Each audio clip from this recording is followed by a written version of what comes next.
جب نومبر 1972 میں 29 سال کی کم عمر میں وہ امریکہ کے 5ویں کم عمر ترین سینیٹر منتخب ہوئے۔ اس کے کچھ ہی دنوں بعد ان کی اہلیہ اور بیٹی ایک کار حادثے میں ہلاک ہو گئی، جبکہ 2 بیٹے شدید زخمی ہو گئے۔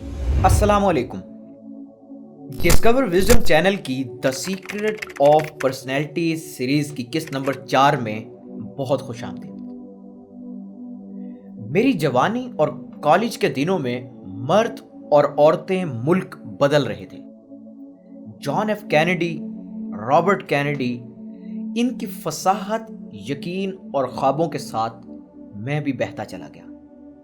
یہ کہنا ہے امریکہ کے نو منتخب صدر جو بائیڈن کا۔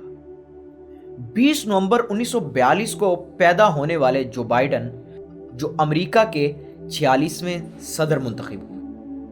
جو بائیڈن کی زندگی جہاں ایک طرف شاندار سیاسی اور سماجی جدوجہد سے عبارت ہے، وہاں ذاتی حوالوں سے انہیں بہت دکھ بھی اٹھانے پڑے، اور کئی مرتبہ یہ دکھ ان کی سیاسی کامیابیوں کے آڑے آ گئے یا انہیں گہنا گئے۔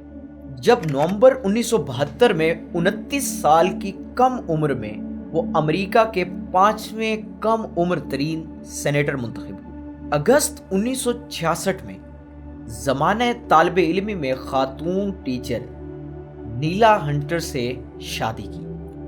اس کے کچھ ہی دنوں بعد ان کی اہلیہ اور بیٹی ایک کار حادثے میں ہلاک ہو گئیں، جبکہ 2 بیٹے شدید زخمی ہو گئے۔ نتیجتاً بائیڈن کو اپنی حلف برداری کی تقریب چھوڑنا پڑی، اور انہوں نے سینٹ کا حلف ہسپتال سے اپنے بیٹوں کے بستر کے قریب لیا۔ یہ وہ وقت تھا جب انہوں نے خودکشی کے بارے میں سوچا۔ تاہم خاندان کی حوصلہ افزائی کے باعث انہوں نے اپنا سیاسی سفر جاری رکھا، اور وہ اپنا دن واشنگٹن میں سینٹ میں لوگوں کی نمائندگی کرتے گزارتے، اور رات کو اپنے شہر ویلنگٹن میں اپنے زخمی بیٹوں کے بستر کے قریب۔ ان دنوں وہ روزانہ ویلنگٹن سے واشنگٹن تقریباً 180 کلومیٹر کا سفر صبح و شام طے کرتے۔ جو بائیڈن نے دوسری شادی انگریزی ادب کی لیکچرر جل سے 1977 میں کی۔ پھر 2015 میں جب وہ اگلے سال ہونے والے صدارتی انتخابات کے لیے پر تول رہے تھے، عین اس وقت ان کے 46 سالہ بیٹے بیو بائیڈن بلڈ کینسر کے باعث انتقال کر گئے، اور جو بائیڈن نے انتخابات سے یہ کہہ کر دستبرداری اختیار کر لی کہ صدارتی انتخاب کا باب اب ان کے لیے بند ہو گیا۔ تاہم وہ اپنی پارٹی اور قوم کے لیے واضح طور پر اور پوری قوت سے بولتے رہیں گے۔ لیکن سال 2020 کے انتخابات کے لیے ڈیموکریٹس کی اکثریت نے ان کو امیدوار بنانے کے حق میں رائے دی، اور بالآخر 3 نومبر کے انتخابات میں ایک دلچسپ مقابلے کے بعد وہ ڈونلڈ ٹرمپ کو شکست دینے میں کامیاب ہوئے۔ 1966 میں قانون میں گریجویشن کے بعد بائیڈن نے ویلنگٹن سے ایک لا فرم سے پریکٹس شروع کی۔ اس کے ساتھ ہی وہ ڈیموکریٹک پارٹی میں شامل بھی ہوئے، اور 1970 میں کیسل کاؤنٹی کے کونسلر منتخب ہوئے۔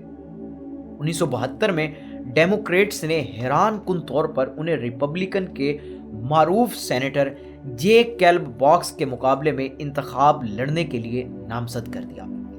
کسی کو امید نہیں تھی کہ بائیڈن یہ انتخاب جیت سکتے ہیں، لیکن ان کی ذاتی اور ان کے خاندان کی بھرپور مہم کے نتیجے میں وہ ایک اپ سیٹ کامیابی حاصل کرنے میں کامیاب ہو گئے، اور امریکہ کی تاریخ میں 5ویں کم عمر ترین سینیٹر منتخب کیے گئے۔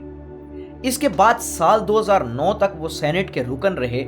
اس سفر میں انہوں نے خارجہ پالیسی کے نمایاں ماہر کے طور پر شہرت حاصل کی، اور کئی سال تک خارجہ تعلقات کمیٹی کے سربراہ رہے۔ جو بائیڈن نے پہلی مرتبہ 1987 میں صدارتی انتخابات میں حصہ لینے کا فیصلہ کیا، تاہم وہ پرائمری سے آگے نہ بڑھ سکے۔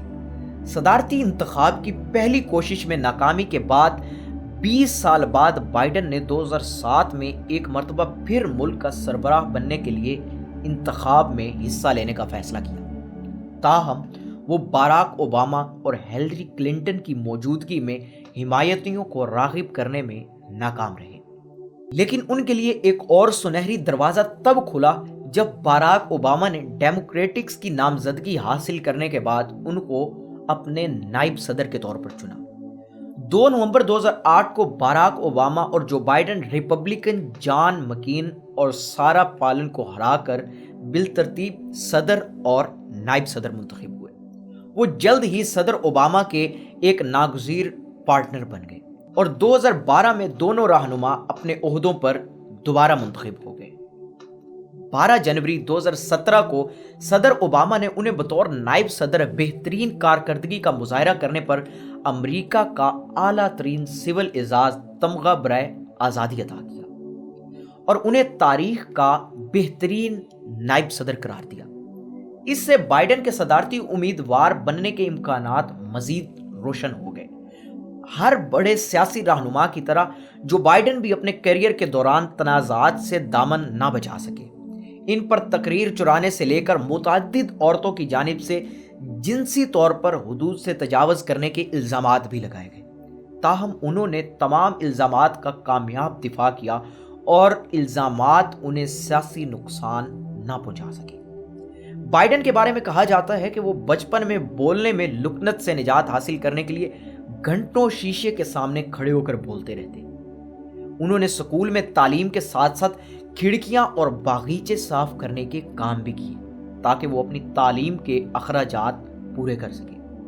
وہ کالج کے ابتدائی 2 سال تعلیم سے کئی زیادہ پارٹیز اور کھیلوں میں دلچسپی رکھتے تھے، تاہم وقت گزرنے کے ساتھ وہ تعلیم میں سنجیدگی اختیار کرتے گئے اور پھر سماجی خدمت اور سیاست میں سرگرم ہو گئے، اور یوں جو بائیڈن امریکہ کے اس وقت کے صدر ہیں۔